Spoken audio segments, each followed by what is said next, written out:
This is Ryan McClanahan with HistoryThroughCards.com. I hope you're all doing very well today. So I'm going to tell you a little bit about my experiences at the 2022 National in Atlantic City, and I'm going to show you some pickups as well. And I want to tell you guys a little bit about some of the dealers and some of the other people who I met along the way. And this is actually my second national, and I was supposed to go to the 2021 national. I had everything set, and 3 days out, I got sick and I couldn't go, and I was really disappointed. I mean, there was so many people I wanted to meet, and I never got the chance. So, uh, at kind of the last minute, I decided to go to this one, and everything lucked out. Fortunately, crossed my fingers. And so the first national I went to was the 2003 national in Atlantic City, and um, really nothing has changed since I was there last. And I stayed outside of Atlantic City, and I think that was probably the best idea because um, from what I've heard from other guys who went with me, they stayed at Bally's and they had really bad experiences at Bally's, which really kind of shocked me. I thought Bally's had a really decent reputation. So I did go into Atlantic City a couple of times, and I'll tell you about that in a little bit. Uh, One of the keys for me to going to the national this year was the autographs, and it wasn't the ball players' autographs that I was looking for.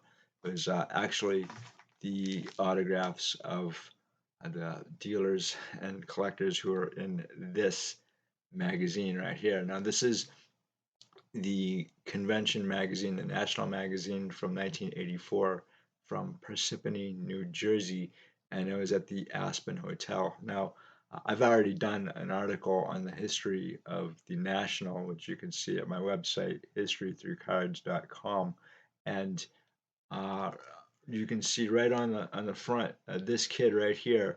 This is Andrew Ehrenstein, and he is the son of Mike Ehrenstein, who is the co-founder of TCMA, and the other person was Tom Collier.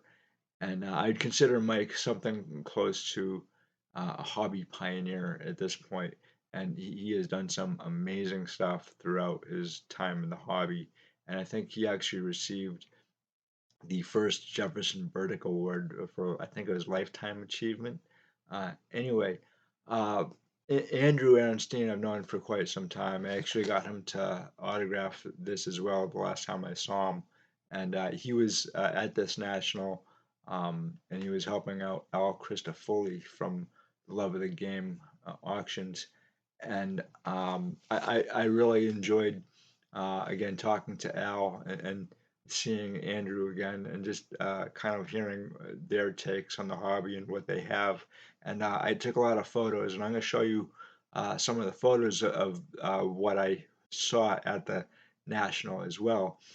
Um, Andrew, I would consider, first off, he's a great guy. I'm not just saying that because I've known him for a while and I got to talk to him, but he really knows his stuff, and he's something of an expert on baseball photographs, specifically the photography of Paul Thompson, who was the principal photographer for the 1911 T205s. And so he really knows his stuff, and I may try to have him on my channel at some point, just to kind of talk to him about this stuff. I think you guys would really enjoy what he has to say. So there was a few other dealers at this national that were also at this national as well, and this is really kind of an important national as well because it's the national that launched Dr. Jim Beckett's magazine, and so it is kind of important. And so there was one dealer that I've done business with for several years, in fact, and I never met him. I always wanted to in person because he's been to every single national since 1980, and that's John Ramirez. And John has actually been in the hobby since I think the 1960s. He's been in it since, well, for 53 years, which is really impressive. And so uh, I actually picked up a bunch of stuff from him prior, and these are what I picked up. And so these are 1930 malt premiums. They're basically um, blue ribbon is what they would become blue ribbon a few months after these were issued. And this is Joe McCarthy. And Joe McCarthy's in the Hall of Fame. He's best known as the manager of the New York Yankees in the 1930s, and I think even in the early to mid 1940s. He also was a manager for the Red Sox, I think like for 1 year or so. But before that, he was the manager of the Chicago Cubs. And this set is actually consisting of um, players of the Cubs and the White Sox. And the funny thing is, I picked up probably 12 of these things. And John had said that after I picked them up, he couldn't get his hands on them, and they just kind of skyrocketed in price. The funny thing is that usually you don't see these things with the original backings. They're usually just the photograph. And I want to be kind of careful with this because they are kind of delicate. Not the photograph, but the backing. Um, he does have a rookie card, by the way, and I think it's in the 1912 or 1913 Colgan's Chips. I don't think he ever actually ever played Major League Baseball, but he did have a minor league career, and he's in the Hall of Fame. The one really interesting thing about this set too is that the Chicago White Sox feature, for the most part, they feature black uniforms or dark navy blue uniforms. And I can't imagine what that must have been like on a hot, 90-degree day. When I was talking to Duke Snyder, I asked him specifically about the uniforms because I always heard nightmare stories, and he had actually said that those uniforms that he was wearing, they're wool first off, and he said that you'd run the bases and you'd actually it would kind of slow you down because there'd be like 20 pounds of sweat in those uniforms, and it's wool and it's 90 degrees, and I just can't imagine how awful that must have been. Anyway, so I picked those up prior to the pandemic, and I was really happy to meet John. In fact, I was talking to another friend of mine, Tom, and Tom was there. He's a longtime dealer from Massachusetts, and he deals primarily in 1952 tops, and he's got one of the greatest uh, 1952 tops collections I've ever seen. In fact, he's got I think at least one Jackie Robinson autographed 52 tops card, and he's kind of working on that set autographed. And so that really is very impressive to me. And so there were other dealers there that I had met, and there was so much. I could not believe it. Uh, the one thing I think is universal among anyone who goes to a national, they'll say that it is an overwhelming experience, and I found this really to be true, especially this time. I do have some really good memories of the last national that I went to.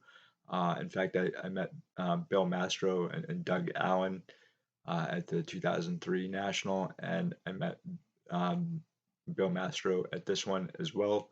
And I'll probably end up doing an article with him. I want to get his take on the early days of the hobby from his perspective, and I think that would be really interesting. I also met Joe Orlando as well, and I also want to to discuss the hobby with him as well and get his take on it. There's a lot of other dealers there that I met. Obviously, Levi Bleem from 707 Sports Cards. Yeah, I always see him every year, and he's been in the hobby for a very long time. He's very reputable, as far as I'm aware. Uh, he's got some really decent stuff, but it's again it's a little expensive, and that's the one thing I think that I noticed right off the bat with a lot of the dealers at the National was that you had kind of like three camps of dealers. You had vintage dealers, you had modern dealers, which I don't really know a whole lot about modern. When it comes to modern stuff, I look into what Dustin from the Sports Card Dad has to say, or Dakota from Sports Cards Anonymous. So I don't really know a whole lot about modern stuff, and that's why I go to those guys, and they are really up on that modern stuff. However, I did get one modern card. Well, it's modern for me. I don't know. Some people might consider it vintage, and that is this right here, the 1982 Topps Traded Cal Ripken Jr. And this is a card that I've always wanted to get my mitts on. The thing is that over the years, I've been really kind of very nervous to grab it, especially in raw condition, because this and the 1985 Topps Mario Lemieux, specifically these two cards, are or were notorious for reprints or counterfeits. And so it's they're one of the reasons why Upper Deck actually ended up having the foil logo or the hologram on the back of the card, and then also with the packaging as well, the foil packaging. And from what I remember back in those days, that was really a very interesting thing, but it was out of necessity because cards like this were showing up to be forged or faked. And I wouldn't have gotten this card if it was not graded. And I'm not a fan of grading at all. I don't really particularly care about PSA or the other grading companies. But sometimes there is a reason why you'd want to get a graded card, and one of those is for insurance purposes. Uh, but the other reason too is because some cards are just so expensive, or have a history of forgery, and just for an added layer of protection, uh, is one of the reasons why I actually grabbed this card graded. And this is actually the year that I started to collect cards, and I, honestly, I was a very young kid when the set came out, and I think my dad actually just tossed me a couple of packs to shut me up because I was a motor mouth then, and I'm still kind of a motor mouth today. Not a whole lot has changed, but anyway, I really loved Calvin Jr. I saw him play. Uh, consistently, and I went to his last game at Fenway Park, and somewhere I have the ticket and a nice photograph as well. So I really do enjoy Calvin Jr. As a ball player and as a person too. Um, that was one of the few graded cards that I did pick up. The other graded card that I picked up too was this right here. And this is Jack Carson. He's the number one card in the 1956 top set. And this card, I'll show you in-depth detailed photos of these cards as well. But the Jack Carson is notorious for print streaks and print spots and being out of focus. It's also a short print in this set, as well as the other Washington Redskins. And this one is actually very clean and very sharp. The one interesting thing I've noticed with the 1956 Topps football is that they are usually found off center as well, and this card is notorious for being off center, and this one actually it is kind of off center as well. Um, and the one thing I generally try to do when I pick up cards is that I like to um, kind of grab the same card that I'm looking at or the same issue and line them up like kind of like this, side to side, and then um, top to bottom to make sure that they're not trimmed. I think it's the easiest way to kind of avoid trimming on a card. It's not that easy to do when you have a card that's in a graded holder. You can still kind of do it, but it's not really easy.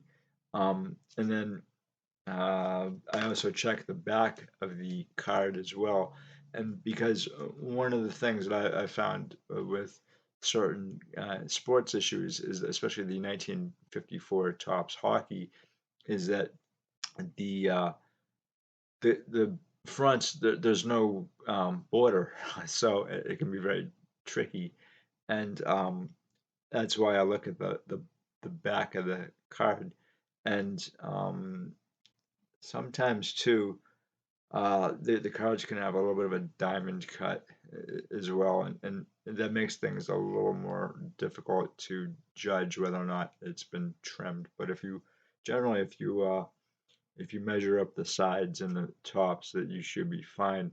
Um, and then again, like there are certain cards, like I've said, that they may be trimmed, but again, they may be just prohibitively expensive or extremely rare. So I always kind of tell people that if it's that case where the card is really rare or very expensive, to grab it in the condition that you see it in, and maybe you can go and upgrade later on. For me, I'd rather have the card and then see if I can upgrade later because some cards you're never gonna see again, and uh, there are also cards that which I thought was really interesting about this national was that there were cards there that I could get easier than I could on eBay. And while some of these cards were on eBay, they were not easy to get. And so that was actually the case with the 1958 Topps All Stars. And actually, I grabbed a bunch of these things just because I really like the All Stars from that year. I think it's a great design and there's a lot of great player selections. So I picked up the Frank Robinson. And again, my camera really doesn't like sports cards, apparently. A real winner when I got this camera. Anyway, the Frank Robinson here is one that I really wanted. I think he's kind of an underrated ball player, and he's a Triple Crown winner as well. And this is such a great card that I already have his rookie card from 1957 Topps, but he also has another rookie as well, and that is the Soyo Gas uh, Premium. And you're also going to find Roger Maris's rookie in that set as well. It's a great set. I think even Rocky Colavito is in that set too because it's all Indians and I think Cincinnati Reds players. The other uh, ball player I grabbed was Nellie Fox, and I'm a huge fan of Nellie Fox. Um, and so I do have his rookie as well, which is a 1951 Bowman. But anytime I see a Nellie Fox card, I'm going to grab it. He was such a great ball player. And for years and years, Ted Williams advocated for his induction into the Hall of Fame, and it finally happened, I believe, in 1997. So I was really kind of surprised too that Red Schoendienst went into the Hall of Fame first, but Nellie Fox had to wait because they both kind of have the same record, and so his double play partner there, Louis Aparicio, I didn't pick that card up because there was some damage on it. But Aprecio's 1958 Topps All-Star is one of the easier ones to find. I'm not entirely sure Frank Robinson is all that easy. So a lot of these cards do come with damage as well, and it's one thing you really kind of should look for is whether or not the corners are dinged or bent, which I really find that a lot of the 1958 tops have soft, basically soft corners, and the stock is also kind of it's not a good stock that they used in 1957, 58, and then I think they used a different stock in 1959, but they made so many 1959 Topps cards compared to the other years that I'm kind of 1959 out. The only thing I kind of really like about 1959 Topps is the hockey set, and then the football set from 1959 is probably one of my all-time favorite sets. I didn't grab any this time, uh, primarily because I have the majority of that set already, and I'm well on my way to completing it. The other, it was Eddie Matthews that I grabbed, and this one actually has a little bit of a crease in it, but I'm gonna keep it anyway because I think it still looks nice. And the other thing I noticed about these 58s is centering is really tough on them, and so this one's decently centered, and it's pretty crisp, other than the fact that it's got a little bit of a hairline crease. But I am going to keep it because I do enjoy this card. And these cards are cheap too. This is a great way to get Hall of Famers on the cheap, even Ted Williams. And I skipped out on the Ted Williams. I'm not a fan of Ted Williams as a person, but he is a great ball player and he's a war veteran as well. But Ted Williams is not a guy that I would probably ever have a beer with. I did like his friends quite a bit: Johnny Pesky, Dom DiMaggio, Bobby Dorr. But Ted Williams kind of like rubbed me the wrong way. And so like I I will collect his cards, but I don't like the guy, just because his attitude and his behavior on and off the field kind of bothered me. Anyway, um, I also picked up a Ernie Banks as well, and I was looking for different Ernie Banks cards.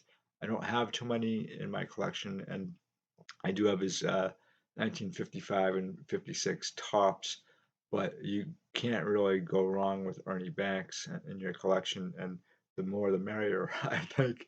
The other Ernie Banks card I did grab was his 1960.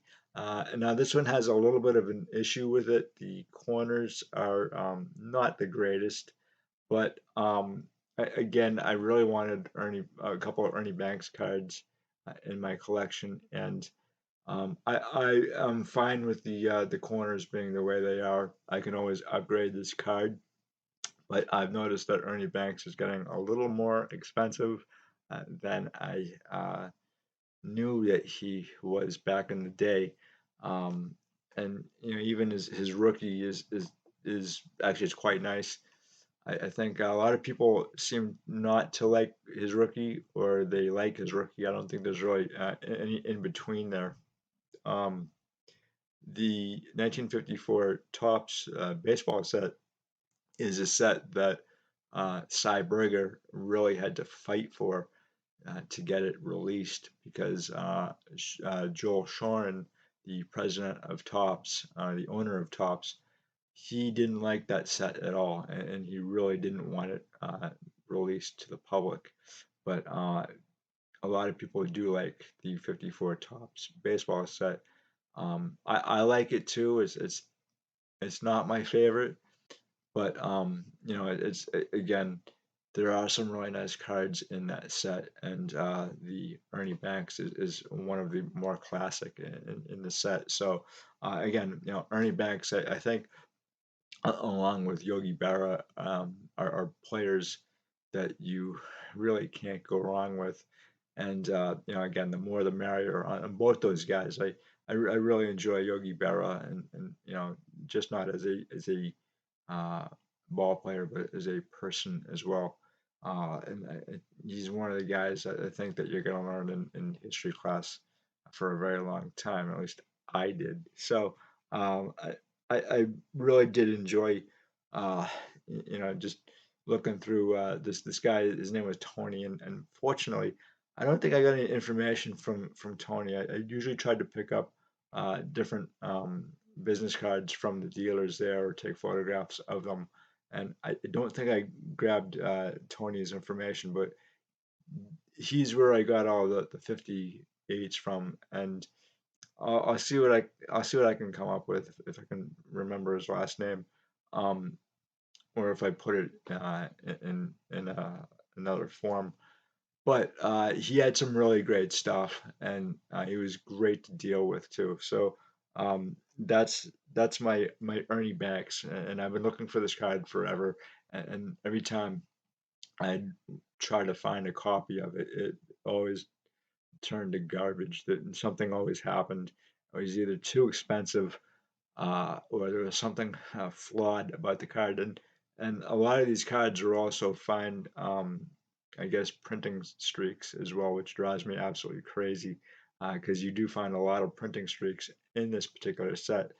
Um, the Mickey Mantle that I picked up in the 58 All Stars, I picked up from a guy named Ron Johnson who was around collecting and dealing back in the 1960s as well. And I picked that card up for, I believe, $22. And and known Ron for a very long time.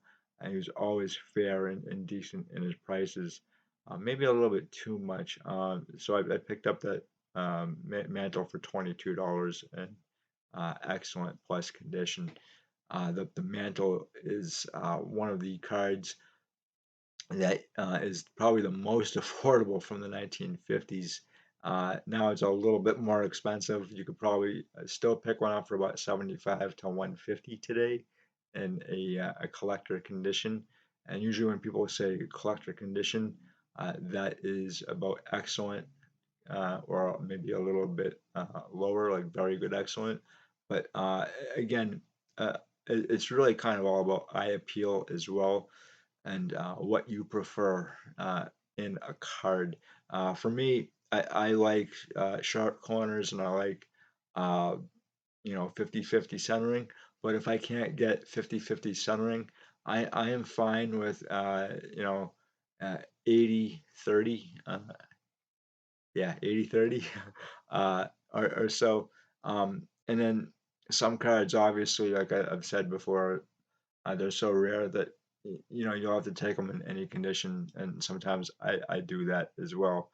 I'm never going to tell you guys the things that I don't do, so I practice what I preach. And so um, the other the other All Star I picked up was the Willie Mays, and I also have his 58 uh, tops, his regular tops, which I really enjoy that card. Some people don't like it, but again, card collecting is what you like, so it's different for everybody, and your collection is different as well. It's unique, and I've said this before, but your collection is also kind of a representation of you as well, and a lot of people don't really think about it that way. But every card that you collect, it tells maybe a little story about you as a collector and as a person. Uh, so I've been looking for this card for a very long time, and this card used to be really cheap. And ever since, I guess, the pandemic, it's gone up in value, as I think all Willie Mays cards have. And unfortunately, I think it's kind of a morose thing to think about, but I think there's a lot of dealers out there who are kind of like vultures. They're circling Willie Mays, and because a lot of people have said he's on death watch. Well, I don't know. I have no idea. I know he's over 90, And when you're first off, if you're 90 years old, you've done something well, all right? You've done something great, just to get to 90 years old. And if you can get to 90, a lot of times you can get to 100. And so I um I hope that Willie Mays makes it to 100 years old. Um, and so that was a card that I was looking for a very long time, and I was very happy when I found it. And it was pretty cheap. I think I paid 45 for it. Again, it's off center, but it's sharp corners and it's decent. It's a great looking card. Um, and if you can't find his 57 tops, which I couldn't, it's a really decent alternative. I do have a few other Willie Mays cards as well, including the 61 tops, which I'm not sure why I picked up a 61 tops from Willie Mays.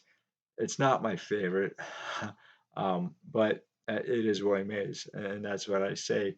Uh, if you want to grab a Hall of Famer, grab the Hall of Famer and a card uh, that is there, and you can uh, pick and choose which card of his that you can get later on. But sometimes it's kind of important to have a card of the Hall of Famer or the regular player, and then go and find others afterwards. So there was another player that I always try to collect as well, and that is Ralph Kiner. And this is the 49 Bowman Ralph Kiner. And I actually picked this up from Wayne Varner's Shoebox Cards. And Wayne Varner, I've known for a very long time. Uh, he was, I believe, from uh, Pennsylvania. And uh, he taught me a lot about collecting in the hobby. And when he was in the hobby, and he he he passed away shortly before the pandemic, but I did get to meet his family, and I sent out my condolences. Wayne was a great guy. He really did teach me a lot about cards. Him and Bill Zimpelman, who's his business partner, and Wayne started Shoebox Cards back in 1994, but he was in the hobby probably in the early 70s. Now I know Bill Zimpelman, another great guy, and I've seen photos of him with a lot of our hobby pioneers back in the late 60s and early 70s. So I know he was around the hobby for a very long time as well. And between the both of them, I picked up a lot of great stuff, and not just cards, but like tips and tricks of the hobby. So I did pick up the Ralph Kiner. They also had a 1950 Ralph Kiner as well, and I was kind of debating which one that I want. And I this is where I think it can get kind of dangerous because what I did was I left the booth and I circled around for a bit and I just kind of thought about it and they're both great cards for different reasons, and Ralph Kiner is really one of the greats of the game, and unfortunately he had to retire pretty early, and he only had a 10-year career. I believe he was in the Navy, and from what I've heard, he either got injured in the Navy. I think he was a boxer, and now I know that Al Rosen, Flip Rosen, was also in the Navy, and I can't remember if he was a boxer or um, Ralph Kiner was a boxer because they were both in the Navy. I just can't remember which one was which. But he got injured. I think sometime in the Navy, and then afterwards it just kind of acted up, and he had to retire at a young age. But in that time, in that 10-year span, he was just it was lights out with home runs and the whole deal. So I try to pick up as many Ralph Kiner cards as I can, and then he also had a very long-standing career up in the announcers booth as well. So what I did was I kind of like circled around a bit and kind of thought about what card I wanted, but that can be really hazardous, I guess, for the lack of a better word, because you can easily lose your place, especially at a national, because I think there were like all these rows, and you had, maybe, I don't know. I heard 3,000 dealers. I think that's kind of stretching it. And maybe 300 plus dealers, but there were all these rows from like 1 to 10, 1,000 to 3,000. It said, and so I got lost quite a bit at the national, and when I finally got back to Wayne Varner Shoebox Cards booth. The card was still there. In fact, both of them, which I was, pretty happy about. And then I decided to make a purchase, and there was just so much there. It was just incredible. I've never seen anything like it in my life, and for the most part, I found that a lot of dealers, they really weren't willing to do a lot of, I guess, heavy deals.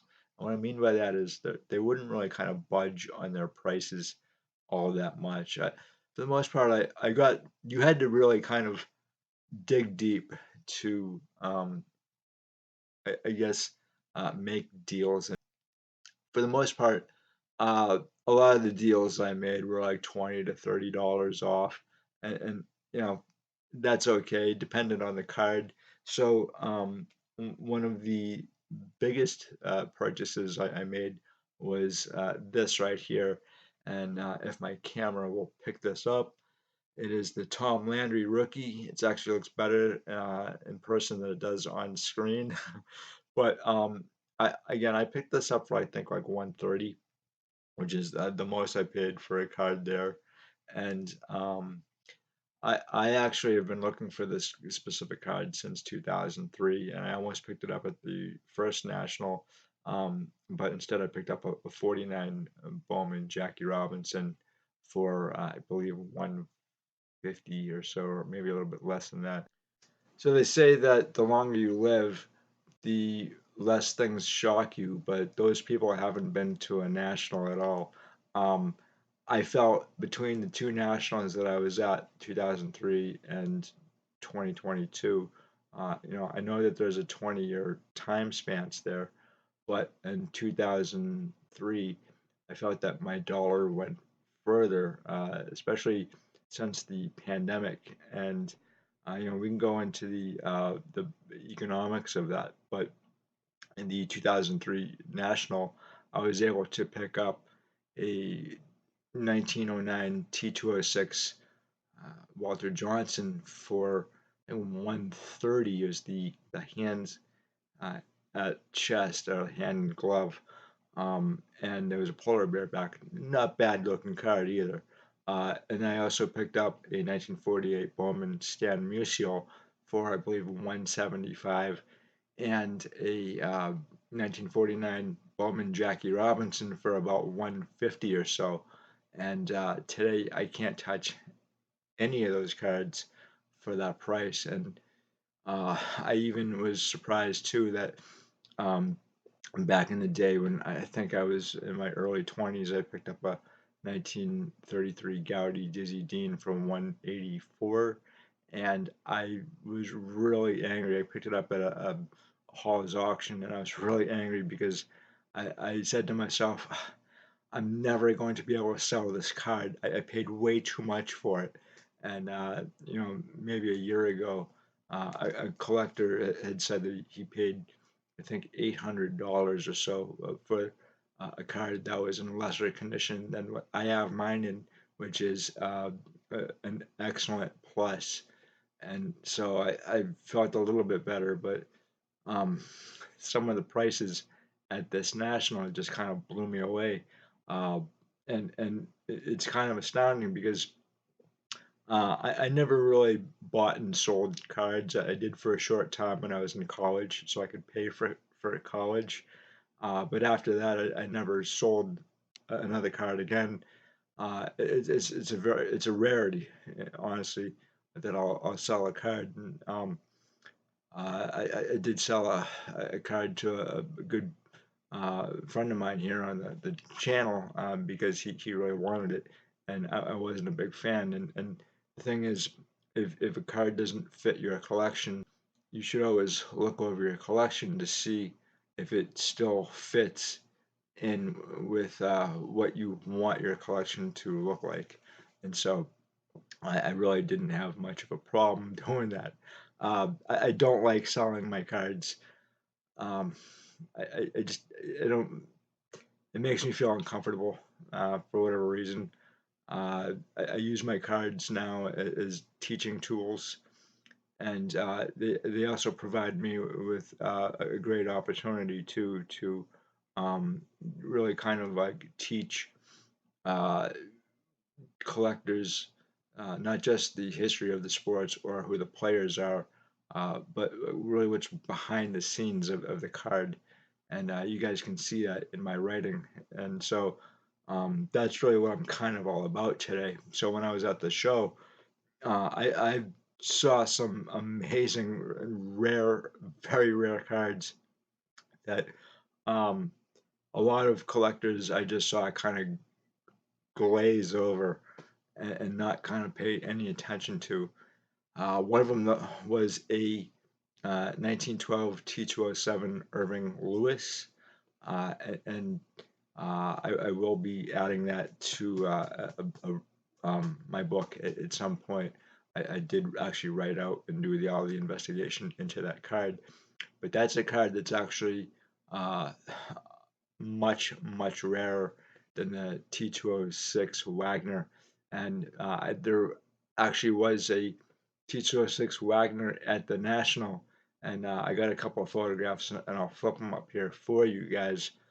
But I came within a foot of checking this thing out, and yeah, there was a guy there, a big burly guy there to make sure that nobody stole that card.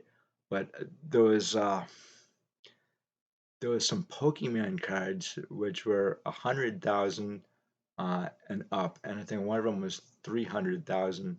And I thought that was really astounding. I don't understand Pokemon. I think it means pocket monster, but other than that, I don't know anything about it.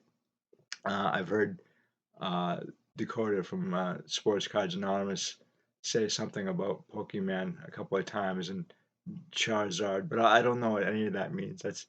That's like physics to me. I mean, actually, I understand physics a lot more than I understand Pokemon. So that kind of blew me away. The other thing too was uh, there were some modern cards that were about $1 million a piece, and they were one of ones.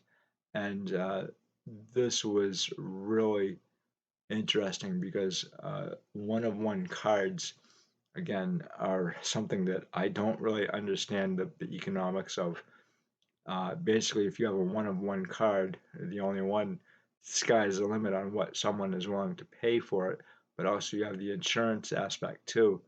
And I only have one unique card in my collection that I'm aware of, and that's a Gaudi copyright card. And so uh, it's really hard to form accurate value on a lot of these one of one cards. I think it's kind of a dumb idea that you would do this as a company intentionally. Now, the Gaudi card that I have was not intentional for the purpose of uh, sending it or selling it to the public because it is a copyright card. And so, with Gaudi, you have basically two copyright cards. One was sent in to the copyright of the patent office, and then and the other one was kept on file. So technically, there should have been two of these copyright cards and a patent card as well to go with it. And they found a lot of these in 1969, and the um, Library of Congress, they housed a lot of this stuff, and their copy is missing. It's gone. So of the 200 or so copyright and patent cards from Gaudi, there's only one now, and that's again that's why I have that card. But it was just kind of out of sheer coincidence that those cards were found in the first place, and among other stuff. And there was a professor who was actually looking for Mickey Mouse material and Disney material when he stumbled across this stuff from the last owner of the Gaudi Gum Company before it dissolved in 1962. Anyway, uh, so when I was at this national, I think my largest purchase was this card right here, which is the 1951 Bowman Tom Landry, and I believe I paid 130. And I do have a limit on my cards, and I always have a limit on what I will spend on a card. It's the same limit I've always had, which is $200, and so 130 fit that bill. But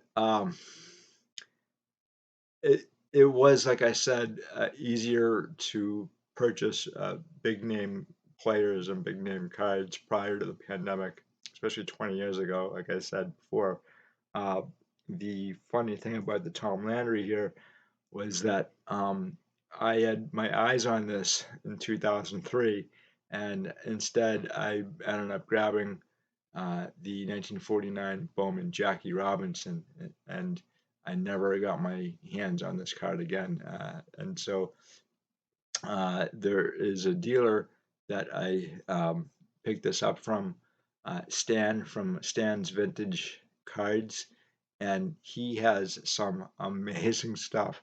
I've done business with him in the past, and honestly, God, my jaw just dropped when I saw what he has, and I think I met Dustin, the personal sports card dad or the sports card dad, there at the National, and we went over to check out his stuff, and that's where Dustin picked up his Fran Tarkenton rookie, and I thought that was a great purchase by Dustin, and then just seeing all the other cards that Stan has in his inventory, you guys would really enjoy doing business with him. I think because he's very fair and he's got some amazing stuff. And the Tom Landry was in a pile of all 1951 uh, Bowman football, and Bowman football had from between 1950 and 1952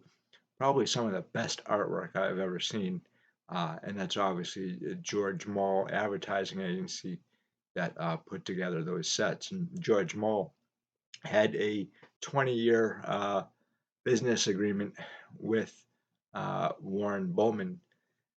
And I'll be talking more about George Mall again in the near future.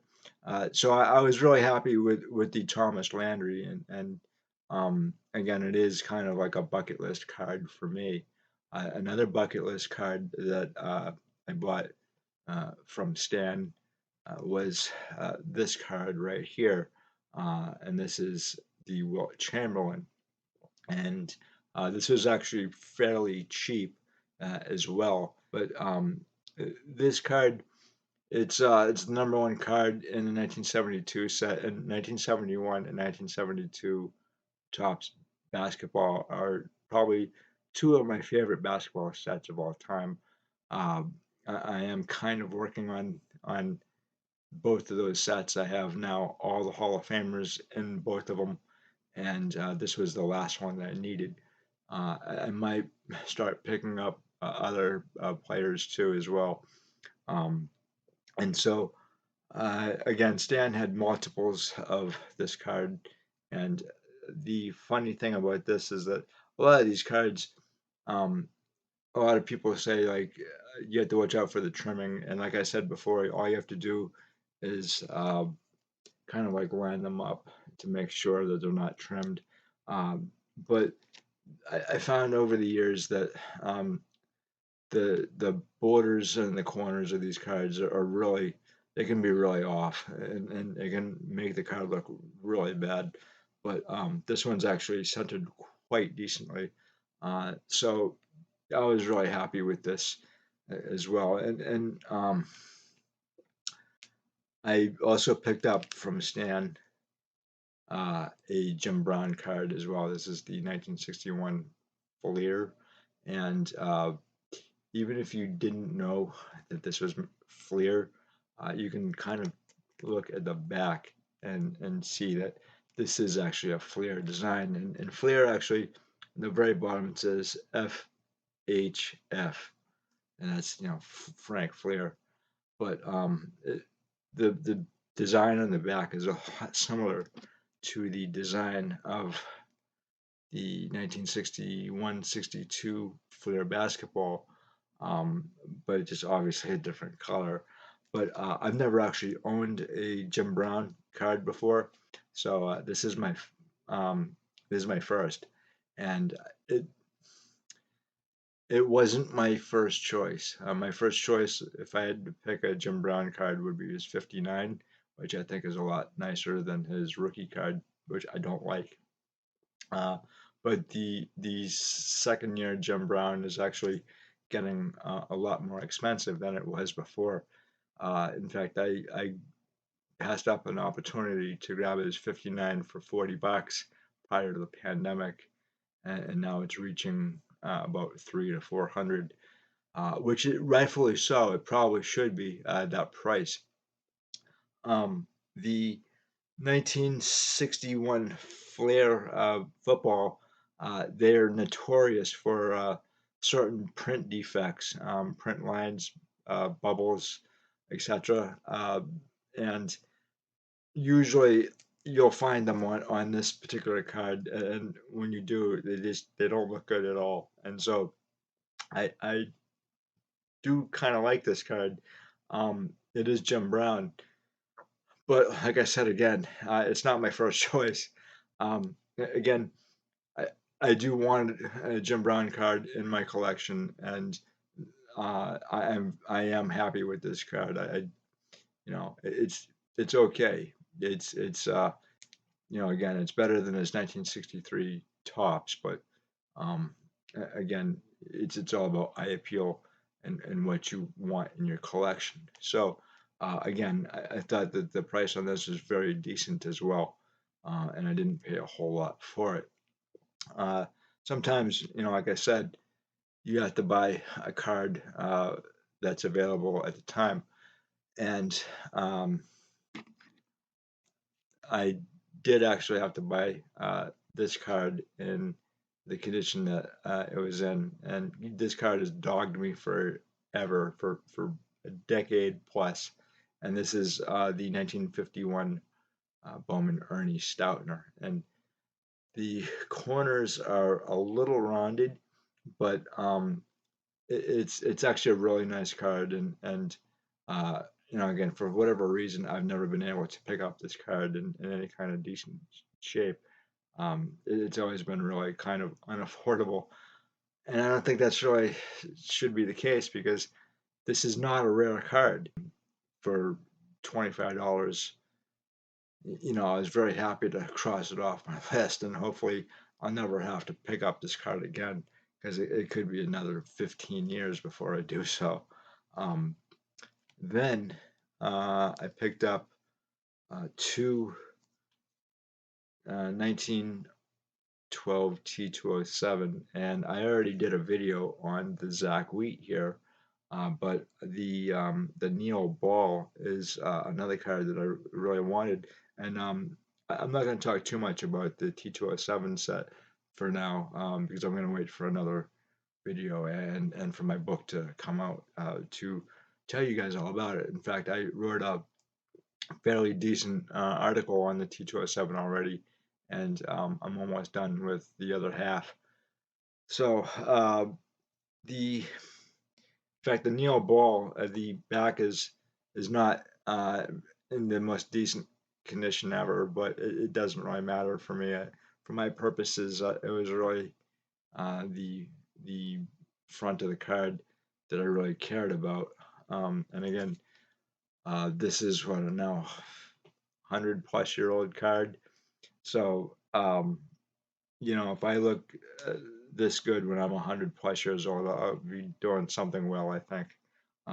The T207 is one of my favorite all-time sets, and I would write about that set all day long and talk about it all day long, but I don't want to bore you guys all that much. So um, I also picked up, which is kind of funny, is the 1961-62 Flair basketball, and this is a set I had the majority of growing up when I was a kid, and it was one of the sets that primarily put me through college.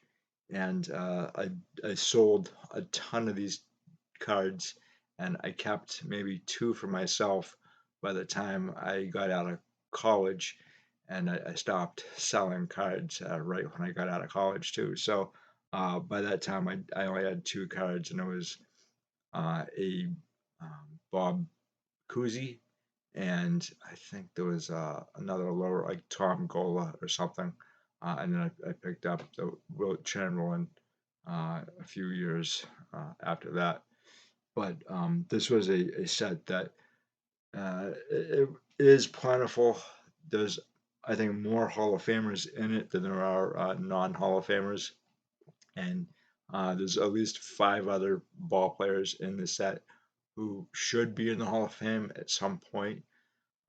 So I think the majority of the set is Hall of Famers, but one of the cards that I had a few of back in the day was Al Attles here, and he is now in the Hall of Fame. But when I first started collecting the set and buying and selling it, he wasn't in the Hall of Fame. And this set is, or this card in particular, really always dogged me because it was always found off center. Um, and a lot of these cards are usually found off center anyway. They'll be found in really sharp condition, sharp corners and all that, but the centering is really just like a pit bull. And the other thing too is that you're always going to find something, in the terms of printing that can be off. Al Attles is the number one card in the set, and he is in the Hall of Fame. Um, and so a lot of times I've always found that this particular card has had either print spots or print streaks too, which is really kind of bothersome. So this card is actually fairly cheap as well. And I also picked up the Bob Pettit, and I only had one copy of this growing up, instead of multiple copies of the other cards. And this is when these cards were pretty cheap. Bob Pettit was really not all that cheap. I think the last copy I had was about $35, and this one cost me about 45 or so. Um, and so, or maybe even 40. But Bob Pettit is just an amazing ball player. You guys can check out his stats. I'll probably do a video on him specifically at some point. And I do have his rookie as well, which actually is not in the 1957 tops.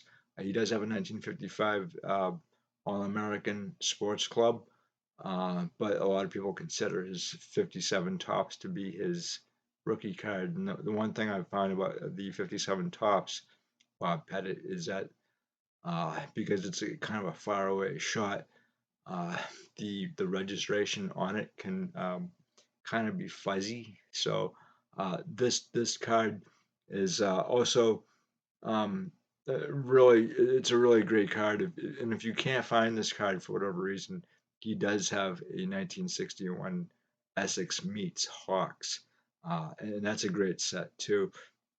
It's a set of, I think, 13 ball players. The Shugo Green, I'm probably butchering his name, but That is one of the key rarities in all of the hobby. I think there's only like maybe 3 to 5 copies known to exist. So you're not going to be able to pick up the green card in that set. But um, you can pick up the Bob Pettit, and there's a few other Hall of Famers in it too.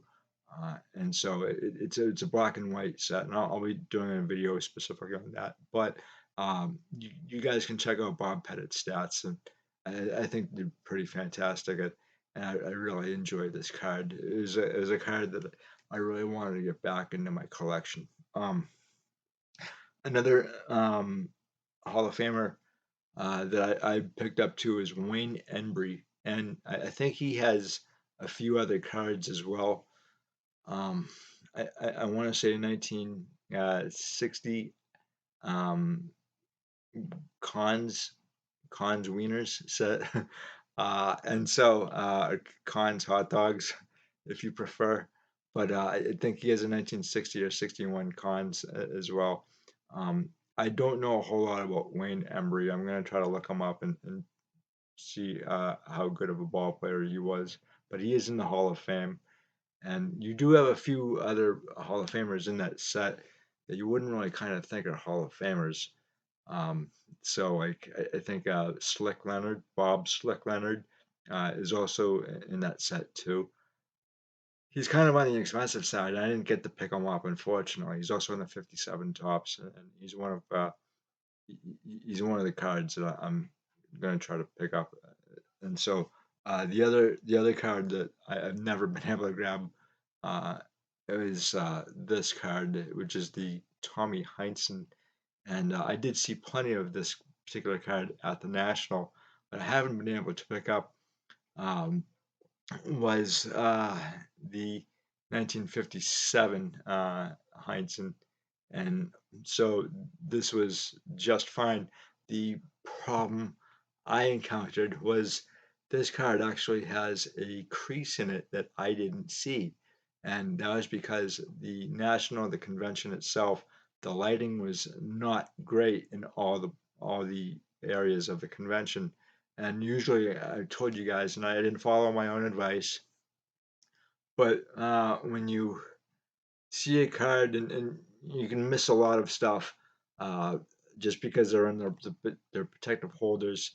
And so what I try to do is kind of flip it a little bit side to side to see if I can catch a crease, or I can usually have the dealer take out the card, and I'd rather have the dealer take out the card than myself, so I don't drop it or anything like that. It's on the dealer and not on me. But again, I didn't pay a whole lot for this particular card, um, and that's probably because of the crease that I missed.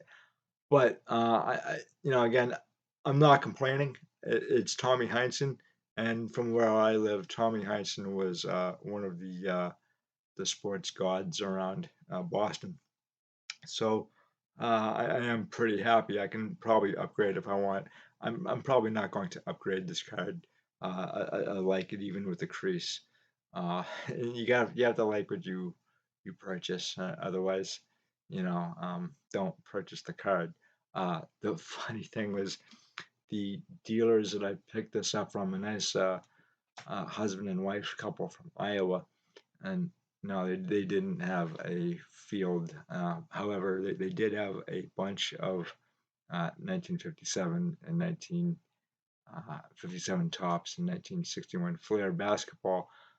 Their problem was that they were right next to a Breakers pavilion, and the guy was so loud that it was hard to do business and even hear the dealer and make a deal. Um, and the dealer said, "Would you do me a favor? Go over there and tell the guy to shut up." It was kind of obnoxious to hear this breaker with the microphone, and I had a real hard time hearing what the dealer had to say. And I'm a very soft-spoken person to begin with, so it was really hard for him to hear what I had to say, and we're out trying to have a conversation. And that's kind of like what brings me to the fact that I'm not a fan of the corporatism in the hobby. I'm a pure collector, so I was not a fan of seeing all the corporate booths, and I felt that with all the camera work and all the cameramen, you know, parading around, you had a cameraman and you had a guy with another microphone, and it's just, I mean, what do these people think they are? Uh, they're they just made such a big production out of it that it got to be really kind of obnoxious, and it made me feel like that uh, they were more important than the collectors or the dealers who were actually trying to conduct business, and they were there to kind of like promote themselves and screw everybody else. And I hate to say that, but I felt that it was very obnoxious, and it's the one thing I really didn't like about the national this year. I don't know what it was like for other nationals, but the corporate side of the hobby is something that's really starting to bother me quite a bit, and I'm not the only one. And I recently did an article on Buck Barker, one of the hobby pioneers, and he said back in 1962 that he had noticed that there was corporate corporatism in the hobby, which he wasn't a fan of, and I know Lionel Carter was not a fan of it either. And Lionel Carter really didn't like the high values that he was seeing in the hobby. Same with Buck Barker, and they thought that this would be a problem going forward, and they were completely right. Um, I did see a deal going on, and I photographed it, and I put it into my article where somebody, collector, dealer, whoever, had a stack of hundreds in their hand, and then a bunch of just stacks of hundreds on the table as well, and that kind of got me a little on the nervous side, just because I've seen stacks of hundreds before, and just you can lose perspective on a dollar really quickly through this hobby, and uh, economics kind of flies out the window. After all, like I love the hobby, I love sports cards, and I love history, and I love economics to a point, and there's always a point to this. You really have to kind of like watch a dollar. You can lose perspective on this stuff. After all, we are dealing with cardboard per se, and it's the want factor. I get it. I understand because there's cards that I want, but at the same time, um, I also realize too that you know money is you have to work hard for your money, and it can be lost through taxation or through negligence. You can buy stupid things, and we all buy stupid stuff. But at the end of the day, like we're dealing with sports cards, and we're dealing with a lot of money, and it's what's important. And you have to kind of factor that in too. I'm not gonna spend myself into oblivion where again I can't feed myself or clothe myself or pay my rent because I may have a sports card addiction, and sports cards addiction is a real thing. People don't really talk about it. I've heard one person talk about it on YouTube where he said that he realized that he had a addiction to buying modern cards and opening up packs, and I saw plenty of that, not the addiction part, but the opening packs and all that stuff, and that's great when you're a kid, but some of these packs and these boxes I saw were going for thousands of dollars, and you know when I was a kid growing up, you could get 36 packs in a box, and it was cheap. Today, a box of cards, mostly football, I think, or basketball, will cost you maybe I think I saw $2,000 or plus for a box and a maybe 4 packs with maybe 8 cards in the pack. And this really bothers me because you're not going to get your money back. And the only one who's making out on that deal is the distributor or the seller, and not the collector. There's no way that that makes any economic sense at all. Uh, I would seem to think that um, for you to sell one card in a box of that costs $2,000, that card would have to sell for over 150 plus dollars, and it could be a you could all get commons. I mean, there's no guarantee. It's really like gambling, truly. And so I thought that was kind of a stupid waste of money. It's something I would never do, but I'm not going to tell you guys that never to do this. Same thing with breaking too. I'm not going to tell you to not uh, participate in breaking, but at the same time, it's just gambling, and um, who's really making out on that deal? It's just it's not for me, and this is why I go for vintage. And so, two other cards that I picked up too were, like I say, 1957 Topps basketball.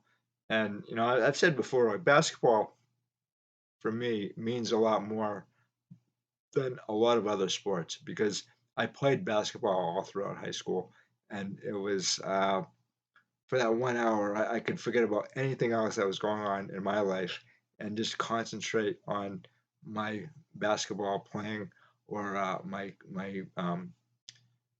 teammates. And even if I was on on the sidelines, I used to get injured quite a bit too, so I'd usually be on the sidelines, but um, when I was on that court, I could just concentrate on them, and I love the game. And so while I was there, I picked up the George Yardley, and he's in the Hall of Fame. This card really was kind of difficult for me to always pick up. I've seen it before. It doesn't always show itself uh, at shows or auctions or anything else like that. So it is kind of a difficult card for one reason. I'm not even sure. It's number 2 in the set, and I think he got in the Hall of Fame in I want to say like maybe like the early 90s or the late 90s. In any event, he is the first ball player to get 2,000 points in a season, and he was a tremendous ball player, and obviously he's in the Hall of Fame. The one thing that you really kind of have to be careful with this particular set is the fact that it is found off center quite a bit, and usually the corners on these cards are they're not found in decent condition. And again, like the 1957 Topps baseball set, I think that the um, the cardboard used what they used in this is really kind of cheap. It hasn't really stood the test of time, I should say. Uh, and then I always find these cards off center, and I really kind of thought that this card was trimmed. And so what I did was I did test it against another card, and I found that it is not trimmed. And so the other card I picked up was the 1957 Topps Bob Hobriggs, and he's in the Hall of Fame. I made the Hall of Fame in, I believe, 1987. I think he only had a 5-year career, too. This is not his rookie card. He's actually got a 1954 Gunther Beer. Yeah, that's it, Gunther Beer. He also has, I think, maybe one or two other cards as well. But a lot of people kind of like dismiss this card and not realize that he's actually a Hall of Famer. And so again, this is not a bad card, and uh, I I I kind of like never knew that he was in the Hall of Fame. I didn't know who he was until a couple of years ago. He's one of those players that have a very short career, so I did pick that up. And one of the biggest pickups for me personally was a player that I've known for quite some time, and that is the 1965 Topps Johnny Busick, and I really like Johnny as a person and as a player too. I met him at least a dozen times.